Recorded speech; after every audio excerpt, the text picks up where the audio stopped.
ఇప్పుడు శివ కూడా దిగితే, రంగంలోకి దిగితే డెఫినెట్‌గా ఆ ఎఫెక్ట్ టీడీపీకే కొడుతుంది. వైసీపీ క్యాండిడేటే గెలుస్తాడు అనేది బయట బాగా వినిపిస్తున్న మాట. దానికి మీ సమాధానం?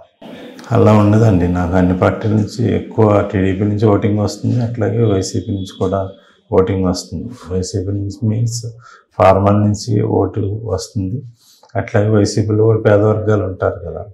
ఈరోజు పేద వర్గాలందరూ కూడా ముక్తి కంఠంతో నన్ను ఆదరిస్తారని చెప్పి స్ట్రాంగ్ ఫీలింగ్ నాకు ఉంది. ఎందుకంటే పేద వర్గాలకి ఒక ఆప్తుడిగా, అందుబాటులో ఉండే వ్యక్తిగా, పిలిస్తే పలికే వ్యక్తిగా నేను ఉన్నాను. గత 10 సంవత్సరాలు ఎమ్మెల్యే చేసినప్పుడు నా తీరు అలాగే ఉంది.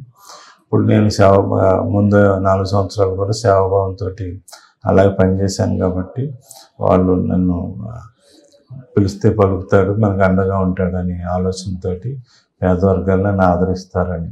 అట్లాగే రైతాంగం కూడా ఖచ్చితంగా రైతుల సమస్యల పట్ల అవగాహన ఉంది. రైతులు బాగుని కోరే వ్యక్తి, రైతులందరూ కూడా అభివృద్ధి చెందాలని చెప్పి ఆకాంక్షించే వ్యక్తి శివ అని చెప్పి ప్రతి రైతులోని ఆ భావన ఉంది. నేను చేసింది అది. మనం వరి రైతులను ఆ విధంగా చూసుకుని చేశాను.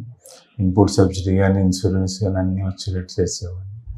ప్యాడీ ప్రొక్యూర్మెంట్ కూడా ప్రాపర్గా చూసేవాడిని. నీటి ఎద్దలు లేకుండా చూసేవాడిని. ముంపు గురవ్వకుండా ముందే అలర్ట్ అయ్యేవాడిని.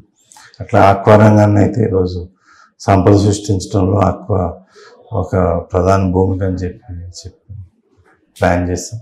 ఇప్పుడు ఈరోజు యువత కూడా చాలామంది ఆక్వా వైపు డైవర్ట్ అయ్యి ఆక్వాలో ఎంటర్‌ప్రెన్యూర్ల కింద డెవలప్ అయ్యారు. కానీ ఈరోజు యువత నిరాశ నిస్పృహలతో ఉంది. ఆక్వా బాగా దారుణమైన క్రైసిస్లో ఉంది. ఈ క్రైసిస్కి ప్రధానంగా క్వాలిటీ సీడ్ రావట్లేదు, క్వాలిటీ ఫీడ్ రావట్లేదు, ఫీడు పెరిగిపోవటం, అట్లాగే డిసీజెస్ రావటం, ఆల్టర్నేటివ్ క్రాప్స్ లేకపోవటం.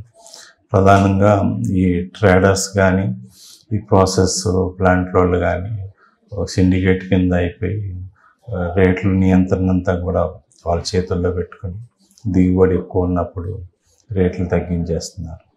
అదే టైంలో దిగుబడి లేనప్పుడు రైతులకు ఆశ చూపించడానికి రేటు పెంచుతున్నారు. ఈ టైంలో రైతులు చాలా సతమతమవుతూ ఆర్థికంగా దేనాతి పరిస్థితులు ఎదుర్కొంటున్నారు. నేను ప్రజాప్రతినిధిగా ఉంటే ఖచ్చితంగా రైతుల పక్షాన్ని నిలబడి ప్రశ్నిస్తాను. ఇప్పుడు అదే ఈరోజు పవర్ ఉంది, ₹1.5 యూనిట్ చేశారు.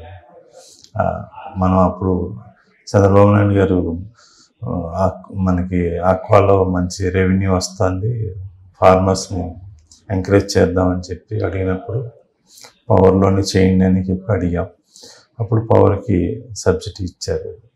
₹3.86 ఉండేదాన్ని ₹1.86 తగ్గించి ₹2కి ఇచ్చారు.